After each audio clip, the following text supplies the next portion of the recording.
Bismillahirrahmanirrahim. Beribadah kepada Allah Azza wa Jal, selalu berharap sebanyak apapun dosa kita, Allah akan ampunin. Tapi jangan lupa kita takut juga sama Allah Azza wa Jal. Allah mengatakan, Nabbi ibadi anni anal ghafurur rahim. Sampaikan kepada hamba-hambaku Muhammad, sampaikan kepada mereka bahwa aku adalah Rob yang maha pengasih dan maha penyayang. Sampaikan kepada mereka. Tapi ayatnya nggak cuma di sini, ada lanjutannya. Wa anna azabi huwal azabul alim. Dan sesungguhnya siksaku siksa yang sangat pedih. Nabi Adam dikeluarkan dari surga karena berapa dosa aja? Satu dosa. Maka jangan meremehkan dosa. Sebagaimana kita juga terus berharap. Lalu Allah mengatakan fa'ammal insan, bicara manusia nih kita. Fa'ammal insanu idza mabtalahu rabbuhu fa'akramahu wa na'amahu fayaqul Rabbi akraman. Nih manusia, kalau dikasih ujian, ujiannya kenikmatan. Orang kalau dikasih nikmat jarang bilang ujian. Tapi kalau dikasih sakit, sedang diuji Pak Ustaz. Kalau lagi banyak duitnya, alhamdulillah Ustaz. Dikasih nikmat, sedang diuji. Allah mengatakan fa'ammal insan idza mabtalahu Rabbuhu, kalau diuji sama Robnya, dikasih cobaan sama Robnya, fa'akramahu wa na'amahu, dikasih kemuliaan, kehormatan, dihargain oleh manusia, punya jabatan, dikasih nikmat, kasih harta sama Allah. Apa kata dia? Rabbi akraman. Oh, Tuhanku memuliakan aku, kata mereka. Itu manusia mengatakan itu. Wa amma idza mabtalahu faqadara alaihi rizqahu fayaqulu rabbi ahanan. Tapi kalau dikasih ujian, rizkinya disempitkan, usahanya enggak lancar, mungkin dia bangkrut. Apa kata dia? Tuhanku menghinakanku. Akhirnya manusia beranggapan harta dan jabatan tanda kemuliaan Allah, kemiskinan tanda kehinaan dari Allah. Lah. Nggak seperti itu ukurannya.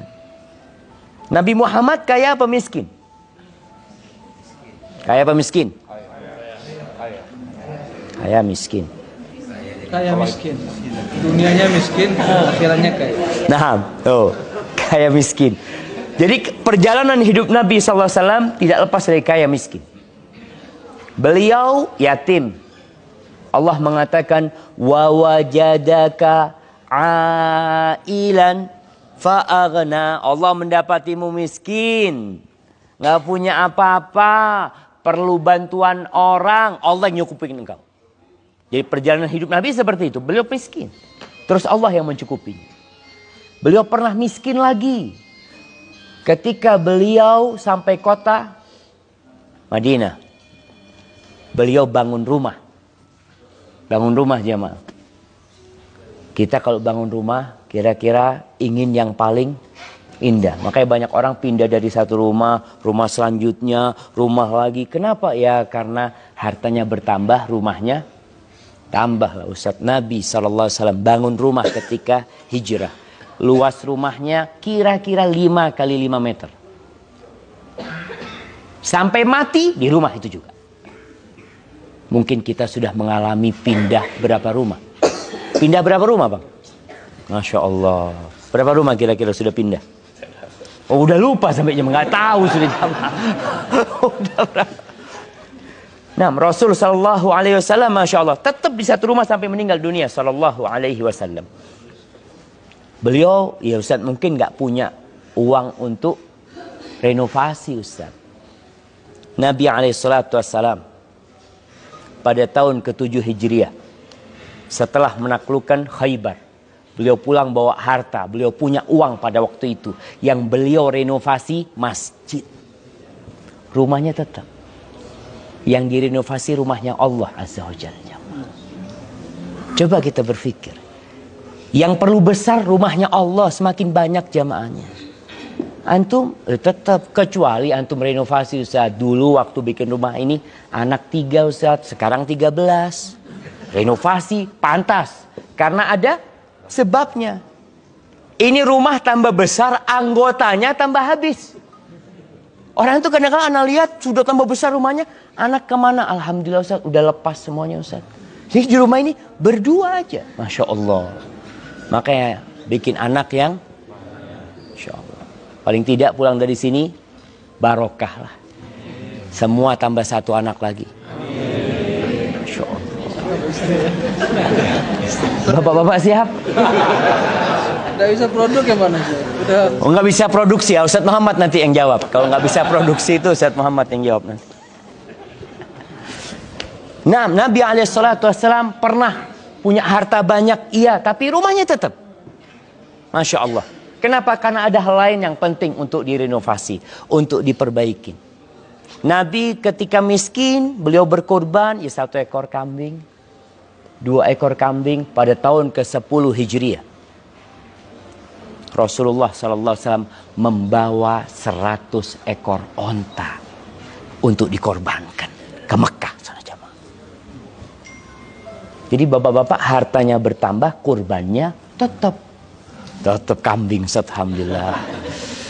Terus sapi tetap 1 dari dulu. Iya Ustaz, kan kita sudah korban. Allah itu tidak nerima dagingnya atau darahnya, tapi takwa. Oh, Masya Allah.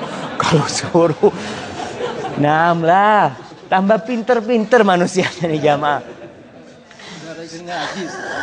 Gara-gara ngaji tambah. Nah, kita coba pertama. Rasul SAW nggak kaya. Beliau mengatakan, Laisal ghina an kathratil arad. Kekayaan itu bukan dengan banyaknya harta benda. Walakinnal ghina, ghina nafs. Tapi kekayaan yang sesungguhnya adalah kekayaan jiwa. Gimana kekayaan jiwa? 1 cukup. Kata Nabi SAW tentang kekayaan jiwa ini, Irda bima qasamallahu lak takun aghnan nas. Puaslah engkau dengan apa yang Allah berikan kepadamu, engkau akan jadi orang paling kaya di dunia. 1. Kepuasan dengan apa yang Allah berikan. Orang punya handphone kalau nggak puas-puas jamaah, dia akan selalu melirik handphone temannya. Insya Allah, ganti handphone lagi antum ya. Insya Allah. Mulai dalam hati kapan ganti ya, Insya Allah. Karena cuma mau gaya aja, coba puas ya, Masya Allah. Tapi bukan berarti puas itu mobil kita tetap mobil yang kuno ya. Mobilnya tetap ya rusak-rusakan, tidak. Allah itu suka melihat nikmat yang Allah berikan kepada hambanya. Allah kasih nikmat kepada antum, ya gantilah baju, masa robek-robek terus. Motornya udah jelek, ya gantilah. Karena pernah suatu hari Nabi SAW melihat seorang sahabat yang penampilannya penampilan orang miskin. Jangan. Ditanya sama Nabi SAW, Mada tamliku minal mal? Engkau punya harta apa yang kau milikin harta? Wah, aku punya onta sekian, punya kambing sekian loh. Tapi penampilannya kok kayak gini, kata Nabi SAW. Innallaha yuhibbu idza an'ama ala 'abdihi ni'matan an yuriyaha atau an yaraha ala ar-rajul hada. Oh, kama qala Nabi SAW. Allah kalau kasih nikmat itu, Allah suka nikmat itu nampak di diri orang itu. Kelihatan ini orang berada gitu loh, orang punya. Jadi sekali lagi ternyata harta itu bukan ukuran orang itu mulia atau orang itu hina.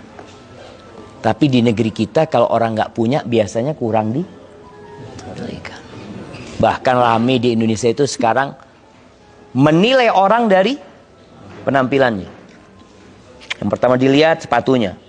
Insya Allah. Berapa nih sepatu? Berapa sepatu? Oh, nggak pakai sepatu. Nah, sepatu, lihat sepatu ya 5 juta umpamanya. Apalagi yang dilihat? Tas, mama tasnya. Jadi wallahu alam jemaah. Anak kadang-kala melihat ya anak mudah-mudahan diampuni sama Allah Azza wa Jalla. Melihat kadang-kala orang beli tas mahal. Kenapa ya? Ada yang berangkat ke toko tas, kata dia, Ustaz. Ana masuk ke toko tas itu, Ustaz. Orangnya mengeluarkan barangnya pakai kos tangan, Ustaz. Seret, kata dia. Pelan-pelan dia buka. Loh, kalau harus pakai kos tangan, ada apa dibeli gitu loh. Nanti dibeli kan nggak pakai kos tangan lagi yang bawa gitu kan. Pakai kos tangan, nanti disediakan ini dari kulit buaya. Buayanya itu dipelihara selama berapa ini. Dikasih makan ini. Ah, subhanallah. Hah? Buaya darat. Nah, melihat tasnya, dihitung, oh tasnya ya 9,5 M. Oh, nggak ada lah jamaah ya. 950 juta. Jamnya dilihat. Jam, berapa jam? 2 M jamnya. Allahu Akbar. Jamnya 2 M. Topi berapa, Bang?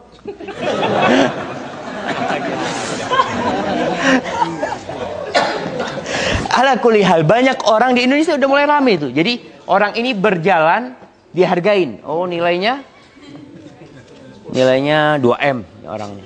Subhanallah. Tuh orang nilainya 2M dibunuh gara-gara 20.000. Ada kita lihat pembunuhan gara-gara uang 20.000. Wallahi jamaah. Maka ingat, kemuliaan itu bukan di harta. Terus di mana kemuliaan? Kita semua diciptakan sama. Kita diciptakan dari tanah. Kalau bapak-bapak, ibu-ibu musim hujan kadang-kala lewat jalan yang becek, kita nggak kepingin ada lumpur di kaki kita. Kita nggak suka ada lumpur di sepatu kita. Kadang-kala kita lepas tuh yang namanya lumpur tanah itu. Padahal dari itu kita diciptakan. Engkau kok jadi nggak mau sama tanah sih? Engkau tercipta dari tanah. Terus siapa yang paling mulia? Inna akramakum indallah atqakum.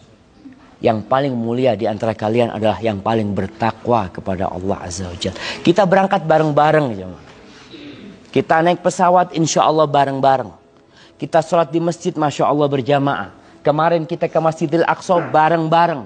Tapi apakah kita semua sama di mata Allah Azza wa Jalla? Yang paling mulia adalah yang paling bertakwa kepada Allah Azza wa Jalla. Mungkin itu yang bisa saya sampaikan jamaah. Semoga kita pulang dari sini berlomba-lomba untuk mencari kemuliaan. Bukan berlomba-lomba mencari harta. Emangnya nggak boleh, Ustaz? Boleh. Al-malu wal banun zinatul hayatid dunya. Wal baqiyatus salihat khairun inda rabbika thawaban wa khairun amala. Harta dan anak itu perhiasan kehidupan dunia. Tapi al-baqiyat as-salihat, yang abadi, yang soleh, ucapan subhanallah, walhamdulillah, wala ilaha illallah, Allahu Akbar, itu lebih baik, lebih kekal dan lebih bisa diharapkan daripada harta. Nanti pada hari kiamat nggak ada yang bawa harta. Dinar nih, mungkin sebagian masih punya dolar, sebagian masih punya dinar. Nanti pada hari kiamat, yauma la yanfa'u mal wala banun.